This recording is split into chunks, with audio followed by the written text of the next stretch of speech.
Meski Wahsy ini sudah taubat dan menjadi muslim yang taat, Wahsy tetap merasa bahwa kesalahannya dalam mensyahidkan Hamzah radhiyallahu anhu adalah dosa besar kali. Wahsy jadi mikir, sungguh aku tidak bisa mengobati dosa besar ini kecuali aku harus membunuh musuh Allah yang juga besar.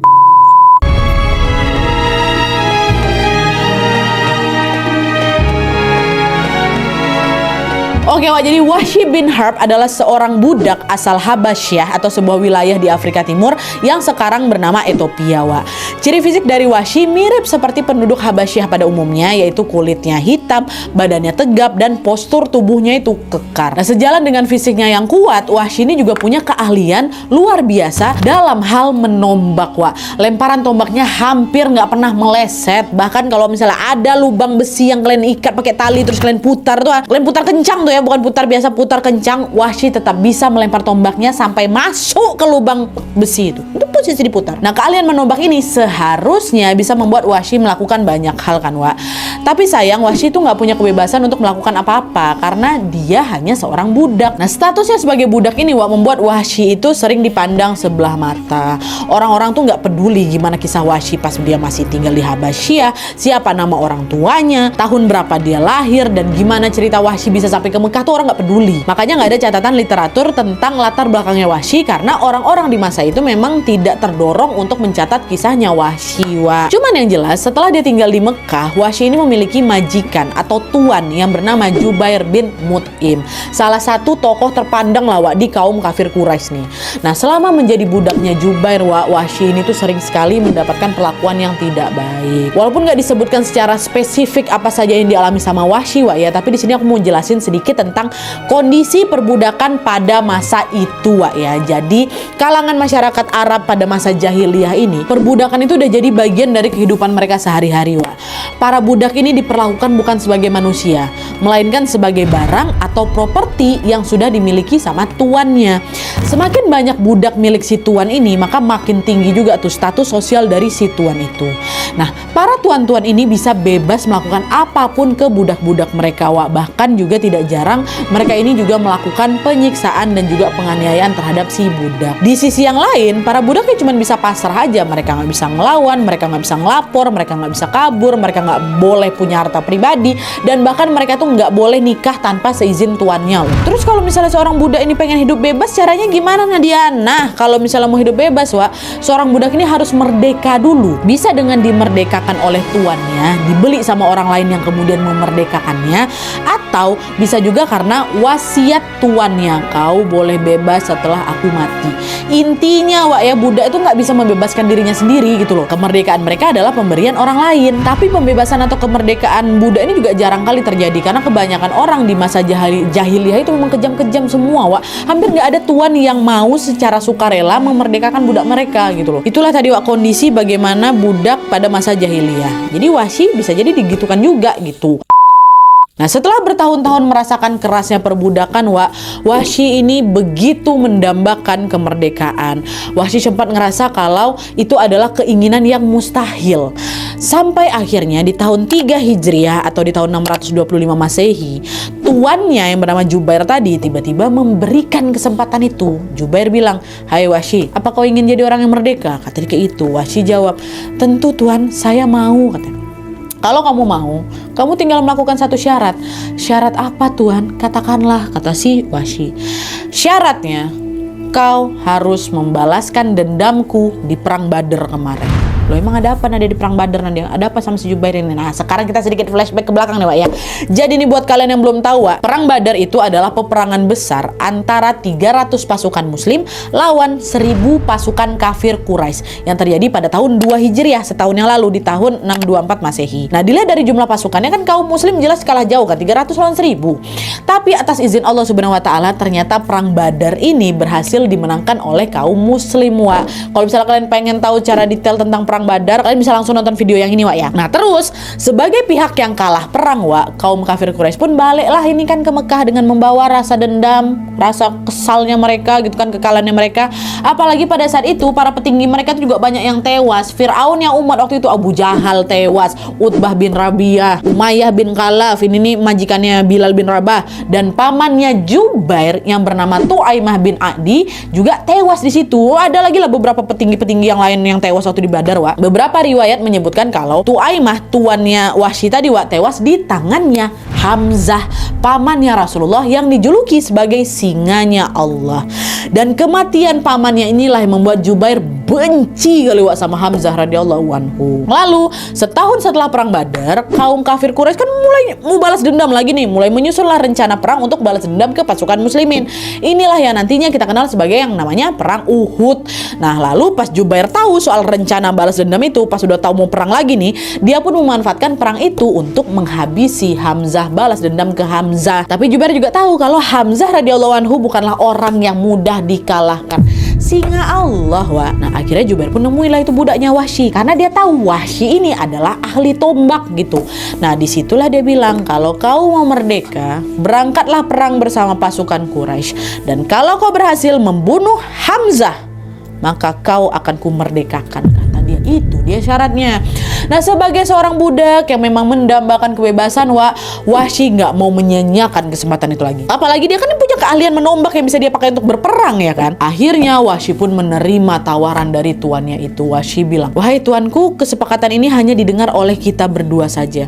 Lalu siapa yang akan menjamin kalau engkau akan menepatinya, kalau engkau akan betul-betul memberikan kemerdekaan itu terhadapku setelah Hamzah berhasil kubunuh, kata Wahsy. Kau butuh saksi siapa untuk menguatkan janjiku ini ha?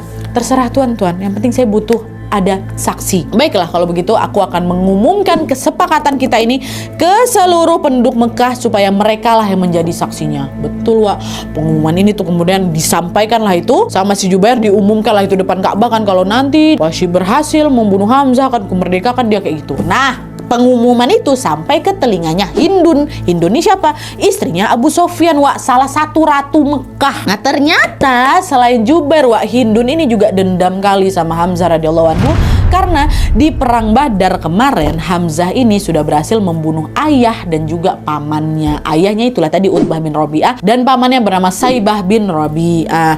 Nah lalu pas Hindun ini tahu kalau Jubair menugaskan Wahsy, si ahli tombak ini, untuk menghabisi Hamzah, Hindun pun langsung nyamperin si Wahsy Wak, sambil membawa sekotak penuh berisi perhiasan. Hindun bilang, wahai Wahsy, selain tuanmu yang menjanjikan kebebasan, aku juga akan memberimu harta. Kau lihat perhiasan-perhiasan ini? Ini semua akan menjadi milikmu asal kau memang bisa menghabisi nyawanya Hamzah, kata Hindun. Nah pas dengar tawaran Hindun, Wahsy makin semangat lagi lah.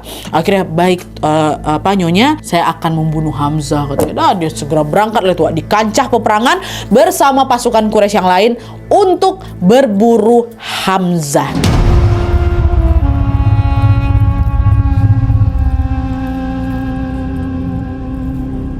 Nah seperti yang sudah disebutkan tadi Wak, perang yang jadi momentum balas dendam dari kaum kafir Quraisy ke kaum muslimin ini namanya perang Uhud ya kan. Nah perang Uhud ini terjadi selang 1 tahun aja Wak setelah perang Badar terjadi, tepatnya di tahun 3 Hijriah atau 625 Masehi. Perang ini melibatkan 700 pasukan muslimin dan 3.000 pasukan Quraisy. Nah Wahsy termasuk dalam 3.000 pasukan Quraisy itu kan. Tapi perlu diingat di sini Wak, meski Wahsy ini ikut ke medan perang, sebenarnya dia tuh nggak pengen memerangi kaum muslimin Wak, enggak. Bahkan Wahsy itu juga nggak peduli apakah pasukan Quraisy ini bakal menang atau kalah, nggak peduli dia. Yang jelas di situ targetnya Wahsy itu cuma satu, membunuh Hamzah biar dia bisa merdeka. Udah cuma itu aja tujuannya Wahsy Wak. Selebihnya dia nggak peduli mau menang mau kalah, terserah. Aku mau bunuh Hamzah, itu aja. Adalah tuh kan akhirnya pas pasukan muslimin sama pasukan Quraisy bertemu, hal pertama yang dilakukan sama Wahsy adalah mencari keberadaan Hamzah radhiyallahu anhu. Cukup sulit bagi Wahsy untuk menemukan Hamzah Wak, karena kan semua orang pada pakai baju perang ya kan. Otomatis wajah mereka nggak kelihatan. Nah Wahsy hanya bisa mengenali Hamzah dari bulu burung merpati yang menempel di bajunya Hamzah. Jadi Hamzah itu memang sering nempelnya atau ngalungin bulu hewan gitu loh Wak di baju perangnya buat menjadi tanda aku nih Hamzah gitu loh. Nah dicari sama si Wahsy ya kan. Nah setelah ketemu, oh itu dia, ada bulu merpati di dadanya. Wahsy pun langsung mengintai Hamzah dari jauh dengan bersembunyi di balik pohon dan batu. Dan nampak nih kan, Wak. Dari jauh Wahsy juga bisa melihat betapa gagahnya Hamzah radhiyallahu anhu di medan perang, Wak. Sang singanya Allah ini mampu membabat habis pasukan musuh dengan sabetan pedang di tangannya. Bahkan juga beberapa sumber menyebutkan, Wak, ya, bahwa di awal perang aja Hamzah itu sudah berhasil menghabisi 70 musuh seorang diri. Nggak perlu duel satu lawan satu, langsung berhadapan sama 70 orang, tetap menang Hamzah. Dilihat gagah kali, kuat kali kayak gitu kan. Nah, melihat betapa kuatnya Hamzah, lagi-lagi Wahsy cuman hanya berani mengintai dari jauh aja, Wak. Wahsy menunggu waktu yang tepat untuk melempar tombaknya nih. Udah siap-siap deh kan. Siap-siap sampai akhirnya adalah satu momen di mana Hamzah terlihat berdiri menghadap Wahsy, Wak. Lalu tanpa membuang waktu lagi, Wahsy langsung ambil ancang-ancang, dilemparnya lah itu tombak kuat-kuat ke arahnya Hamzah, dan lemparan itu ternyata tepat mengenai bagian perut bawahnya Hamzah sampai tembus ke belakang, Wah, masuk. Insiden ini tentunya langsung bikin Hamzah tuh berdarah-darah ya kan. Tapi Masya Allahnya nih ya, saking kuatnya Hamzah, di situ Hamzah nggak langsung tumbang, Wah. Hamzah sempat nengok tuh dari tumbaknya, dia sakit kan. Dia nengok ke sana kemari buat cari siapa orang yang udah nombak dia. Nah, lalu pas Hamzah nengok keberadaan Wahsy, Wah, Hamzah tahu, oh dia yang udah nombak aku kan. Hamzah berlari ngejar Wahsy. Bayangkan sama kalian, ya Allah merinding aku. Nah, ngeliat pergerakan Hamzah kayak itu, ketakutan Wahsy. Kok bisa sekuat itu Hamzah? Selama itu nggak pernah loh ada, Wah, orang yang udah terkena tombak sampai tembus loh itu ke belakangnya masih kuat berdiri. Ini berlari loh, berlari menyerang balik siapa ini kan? Baru Hamzah aja bisa kayak gitu katanya, Wah. Kebayangkan kalian seberapa kuatnya Hamzah, udah ditombak, udah tembus, berlari dia ngejar si Wahsy. Tapi sayangnya sebelum Hamzah sampai ke titik tempat berdirinya Wahsy, Hamzah sudah lebih dulu tersungkur ke tanah. Di sisi lain, Wahsy terus memperhatikan gerak-gerik Hamzah dari jauh lagi waktu Hamzah udah jatuh kan, Wak. Lalu setelah Wahsy yakin betul kalau Hamzah tidak bergerak, itu tandanya Hamzah sudah meninggal. Barulah Wahsy berani berjalan mendekati Hamzah. Setelah berjalan, dia lihat jasadnya Hamzah, Wak. Dicabutlah itu tombak yang menancap tubuhnya Hamzah. Lalu Wahsy langsung balik ke tenda, balik ke markas untuk menunggu perang selesai. Nah, situasi itu memang udah nggak punya kepentingan lagi. Yang penting kan target aku udah selesai, untuk menghilangkan nyawanya Hamzah. Udah terpenuhi ya kan? Aku nggak mau ikut perang kayak gini. Aku cuma mau itu aja targetku. Dan selebihnya cuma duduk-duduk diam aja, Wak, tanpa ikut perang sama sekali melawan kaum muslimin. Itu yang dilakukan sama Wahsy. Dan selesai tugasnya balik ke tenda. Sementara itu, Wak, dari sisi kaum muslimin, pada saat perang Uhud ini masih sudah mulai berkecamuk lah gitu, Rasulullah SAW sempat berpesan ke pasukan pemanah yang ditempatkan di atas bukit. Rasulullah bilang, jangan turun dari bukit walaupun kalian melihat perang sudah selesai. Turunlah setelah ada aba-aba dariku. Itu pesan Rasulullah. Tapi sayangnya sebelum Rasulullah memberikan aba-aba, beberapa pasukan pemanah pengkhianat ini nekat turun. Nah, pelanggaran inilah yang dimanfaatkan oleh pasukan Quraisy untuk nyerang balik kaum muslimin. Alhasil pasukan muslim yang tadinya udah hampir menang loh itu, Wak, udah jadi terdesak mundur, dan sayangnya perang Uhud pun dimenangkan oleh kaum kafir Quraisy. Di video sebelumnya juga aku udah cerita, Wak, tentang perang Uhud. Wah, banyak. Kalau penasaran, tonton juga yang video ini. Oke, nah lanjut. Setelah perang selesai, Wak, sebelum pasukan Quraisy ini balik ke Mekah, Hindun datang nyamperin Wahsy. Wahsy, apa kau berhasil membunuh Hamzah? Iya, Nyonya, aku berhasil. Tunjukkan di mana jasadnya Hamzah. Dah, Wahsy lalu nunjuklah itu, Wak, ke satu tempat dan berkata, itu di sana, Nyonya, yang di dadanya ada bulu merpati. Dah, Hindun pun lalu pergi ke lokasi yang ditunjuk sama Wahsy. Di tengah suasana medan perang yang masih dipenuhi dengan jasad dan darah, Hindun mencari sosok Hamzah. Dan saat pandangannya menangkap tubuh dengan bulu merpati di dadanya, disitulah Hamzah sudah ditemukan dalam kondisi yang berdarah-darah. Lalu yang terjadi selanjutnya adalah dengan mata penuh amarah dan dendam membara, Wak, Hindun mendekati jasadnya Hamzah dan perlahan dia mencabut sebilah pisau, lalu dengan tangan gemetar menahan emosi,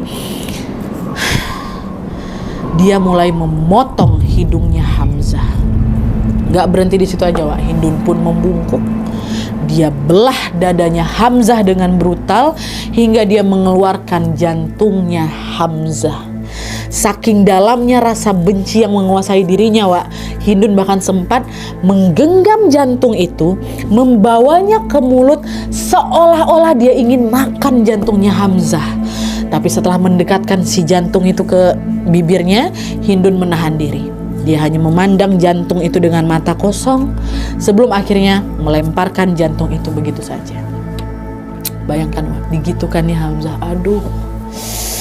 Aduh, sampai kaki merinding gua. Nah, dia udah bisa saksikan dan dibelah dan terjadi mutilasi di situ kan, Wak. Barulah akhirnya Hindun balik ke Mekah bersama pasukan Quraisy yang lain termasuk Wahsy. Begitulah kondisi Hamzah diperlakukan sama Wahsy dan juga Hindun.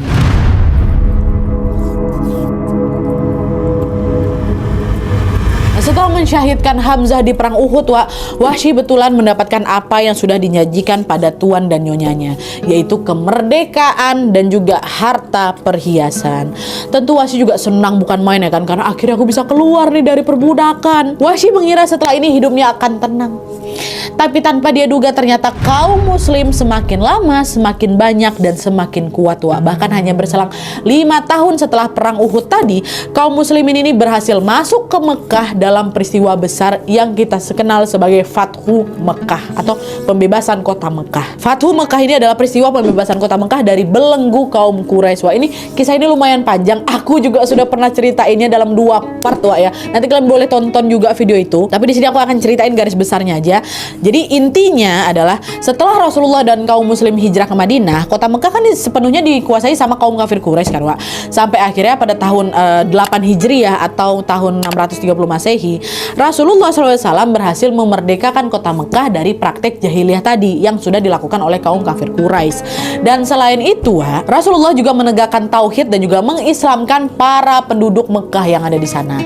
Nah, menariknya peristiwa besar ini terjadi tanpa peperangan, Wak. Tanpa peperangan. Rasulullah datang dengan membawa perdamaian dan juga jaminan keamanan untuk seluruh penduduk Mekah kecuali 10 orang yang pernah melakukan kesalahan di luar batas dan betul-betul keterlaluan dalam memusuhi Islam. Rasulullah dengan tegas menyebutkan bahwa 10 orang ini wajib dibunuh meskipun mereka berlindung di bawah kiswahnya Ka'bah. Siapa mereka? Ada Ikrimah bin Abu Jahal, anak Abu Jahal. Hindun bin Utbah masuk, Abdullah bin Sa'ad, Safwan bin Umayyah, Miqyas bin Subahah, Abdullah bin Khattal, Ka'ab bin Zuhair, Habr bin Aswad, Huwairits bin Nuqais. Terakhir Wahsy bin Harb.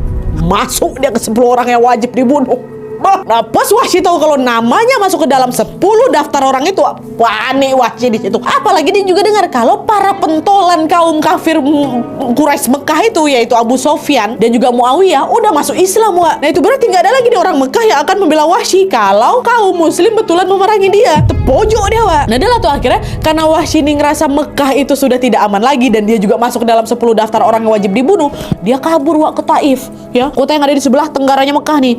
Wahsy sempat tinggal di sana beberapa waktu sampai akhirnya dia melihat penduduk Taif juga mendatangi Rasulullah untuk masuk Islam. Makin bingung Wahsy di situ. Taif udah nggak aman buat aku nih. Aduh, terus aku harus lari kemana? Ke Syam kah? Ke Yaman? Ke Bahrain? Ke Oman? Atau kemana? Nah, di tengah kebingungan itu tiba-tiba datanglah seorang laki-laki nyamperin Wahsy. Dia tahu nih Wahsy ini pembunuh Hamzah. Tabbalak Wahsy, celakalah kau Wahsy. Demi Allah, Muhammad tidak akan membunuh siapapun yang bertaubat dan masuk ke dalam agamanya, kata si orang ini. Seolah-olah tahu kegelisahan Wahsy kan. Dengar itu, Wahsy sadar satu-satunya cara yang harus dia lakukan kalau mau selamat adalah dengan masuk Islam. Tapi Wahsy juga masih ragu, apa mungkin Rasulullah akan menerimaku?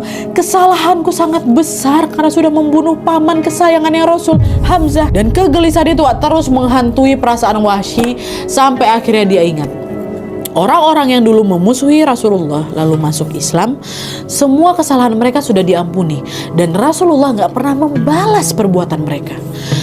Mudah-mudahan Rasulullah juga mau memaafkan kesalahanku kalau aku masuk Islam juga, katanya.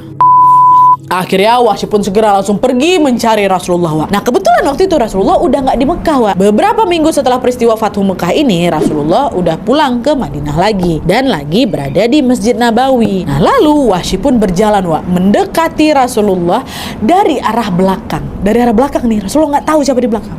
Dari belakang Wahsy berkata, "Ya Rasulullah, asyhadu an la ilaha illallah wa asyhadu anna Muhammadar Rasulullah."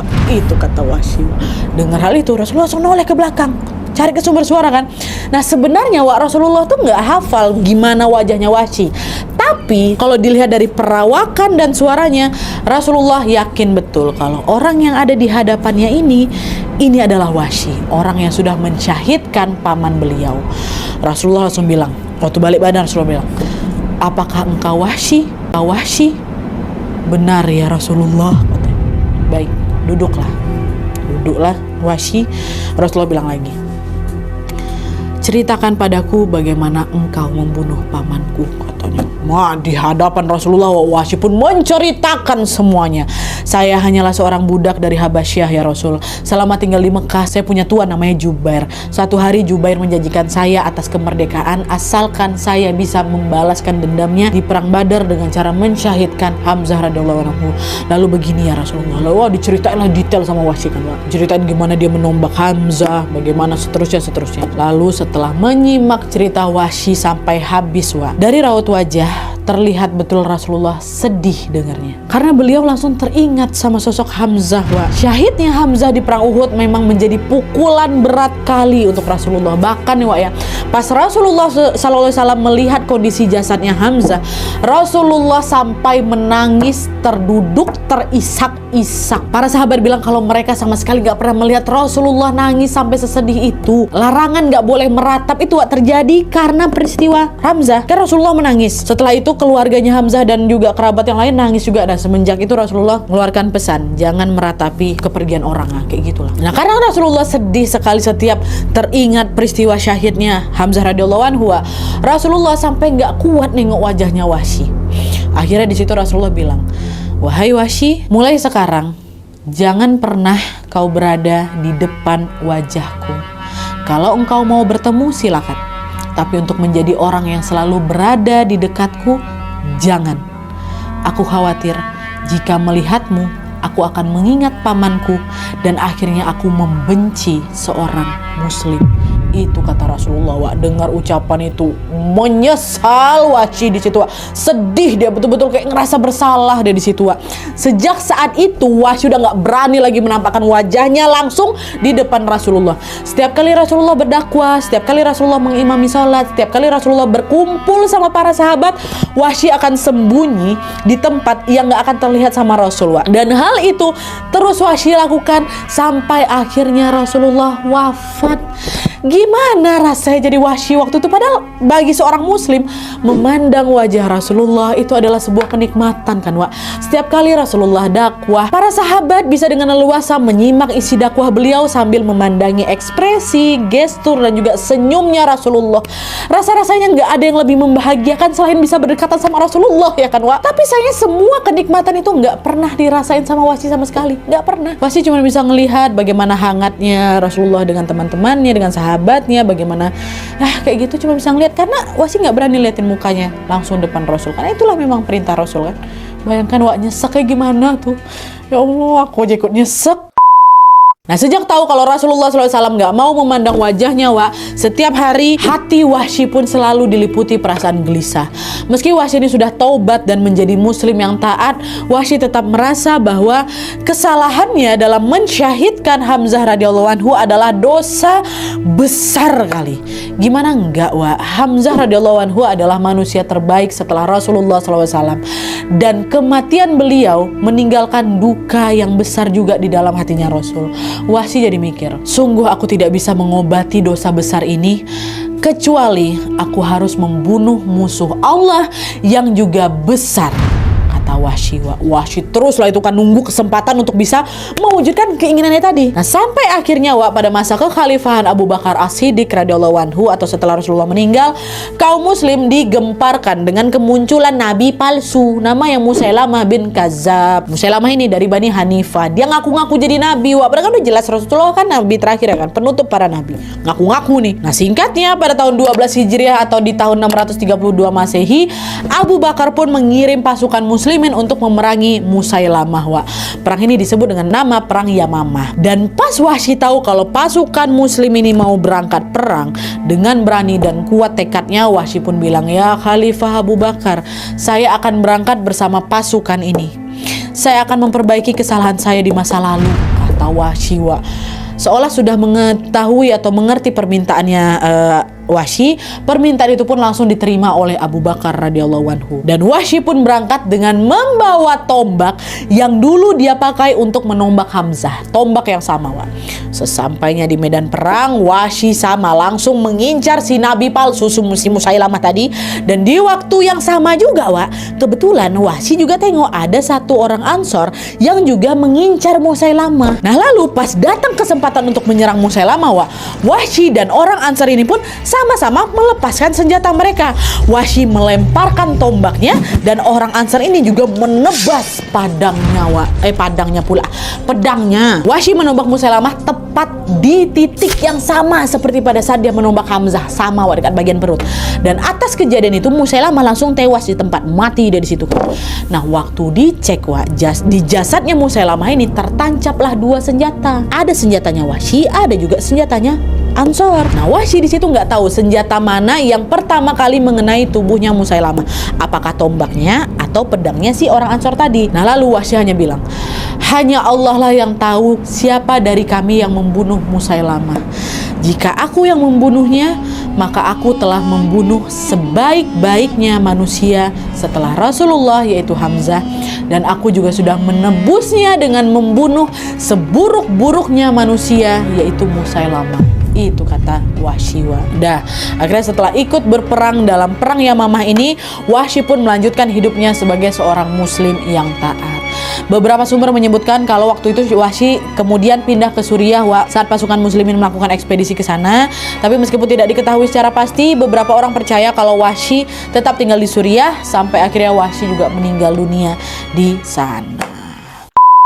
Oke, jadi itu tadi cerita tentang Wahsy bin Harb, seorang budak yang akhirnya mendapatkan kemerdekaan setelah mensyahidkan Hamzah. Menyimak kisah Wahsy ini rasanya campur aduk, ya. Di satu sisi kasihan karena Wahsy ini adalah cuman budak aja yang pengen bebas, tapi di sisi lain kita juga sedih karena orang yang udah Wahsy syahidkan itu Hamzah, singanya Allah, paman kesayangan Rasulullah, orang yang udah punya peran besar sekali bagi agama Islam. Apalagi pas masa perang Uhud, perang Badar itu, kaum muslim ini belum banyak loh. Perang Uhud itu terjadi tahun 3 Hijriah. Baru tahun ketiga Rasulullah hijrah ke Madinah. Pas kaum muslim itu lagi berjuangnya, ya kan. Tentu syahidnya Hamzah di perang Uhud itu bisa menjadi kehilangan yang besar kali, bukan hanya untuk Rasulullah saja, tapi juga bagi kaum muslim. Pantaslah itu Wahsy ngerasa bersalah kali. Untungnya Wahsy menyadari kesalahannya, Wahsy punya jiwa besar untuk mengakui kesalahan itu. Walaupun Wahsy tahu kalau setelah bertobat maka dosanya sudah diampuni, Wahsy tetap ngerasa macam belum cukup gitu loh. Wahsy pengen melakukan sesuatu untuk bisa membayar kesalahannya di masa lalu. Itulah kenapa Wahsy bertekad ingin menghabisi seburuk-buruknya manusia. Itulah dia tadi, si Musailamah al-Kadzdzab, demi bisa menebus kesalahannya setelah menghabisi sebaik-baiknya manusia setelah Rasulullah, yaitu Hamzah radhiyallahu anhu.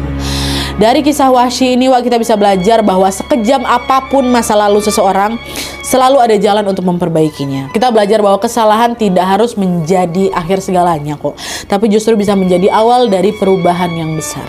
Semoga kita semua selalu diberi kekuatan untuk bisa mengakui kesalahan, ada keberanian untuk memperbaiki, dan juga ada keikhlasan untuk terus melangkah menuju ampunan Allah Subhanahu wa Ta'ala. Oke, jadi sekian dulu videonya. Terima kasih banyak yang sudah menonton. Kalau kalian suka video ini, klik like-nya. Jangan lupa komen di bawah untuk ide dan saran-saran untuk selanjutnya. See you next video, bye.